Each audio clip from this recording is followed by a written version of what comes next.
So we learned the three basic trigonometry ratios: sine, cos, and tan. So you remember, this is sine, S-I-N-E sine. This is cosine, and this is tangent. But in short, sine, cos, and tan. So once again, we will take a triangle. This time let it be this way around. Okay. This time let's avoid ABC and all. Let's take PQR. Right angle at R. So since right angle at R, we know this is going to be hypotenuse. Then my question is, in which angle we are actually going to choose for defining this one. So that we have to decide first. Then only we can actually define this one properly. So I'm actually going to choose this one. So P. So it's now going to be sine P and cos P and tan P. Right? So it is sine P, as I told you, remember, it is opposite side by hypotenuse. This is adjacent side by hypotenuse. This is opposite side by adjacent side. So for this triangle, since P is the angle taken, this is going to be the opposite side, and this is actually going to be the adjacent side, because for P, this is the adjacent side. So for P, this is the opposite side. And this is hypotenuse, not because of P, it is because it is opposite to the 90-degree angle. So things are clear. Now the sine P can be defined properly. Sine P we defined earlier as the opposite side by hypotenuse. Here sine P opposite side QR divided by PQ. And cos P is defined as the adjacent side by hypotenuse. The adjacent side is this one, PR, divided by the hypotenuse PQ. And tan B is defined as opposite side, that is QR, divided by PR, that is adjacent side. This is the way we defined sine, cos, and tan.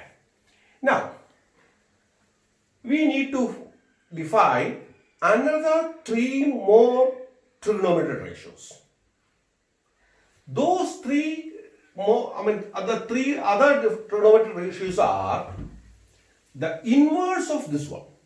So let's take the first one, cosec P. Then the next one, sec P. And the next one, cot P.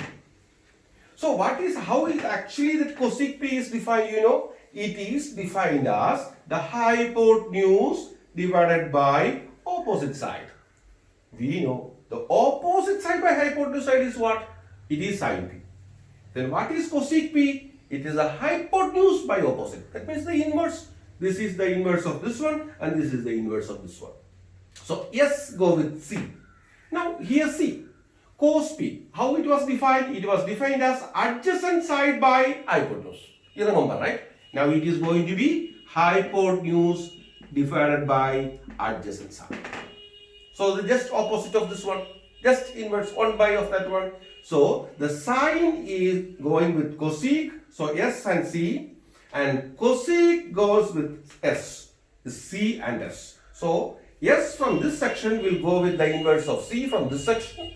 S from this section will go from the C of this section. Correct, no? Right. So the S from this section will go from the C of this section, and the C of this section will go from the S of this section. So S and C, you have to keep it in your mind. But don't think that sine is equal to 1 by cos. No. It is from the same section. Don't take that one. So from the other section you have to take it.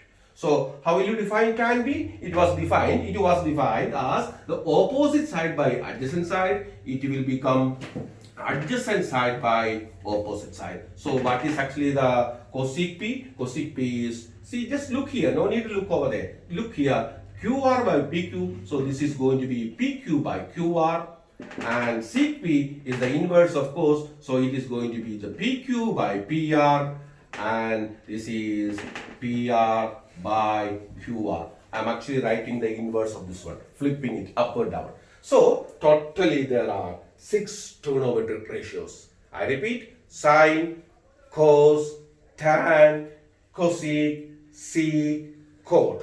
See, you have to every time start with cosec here, not sec first. cosec you have to start, and then sec and cot. We have actually some more relationship between this one and how the tan is defined from sine and cos. I will come back later.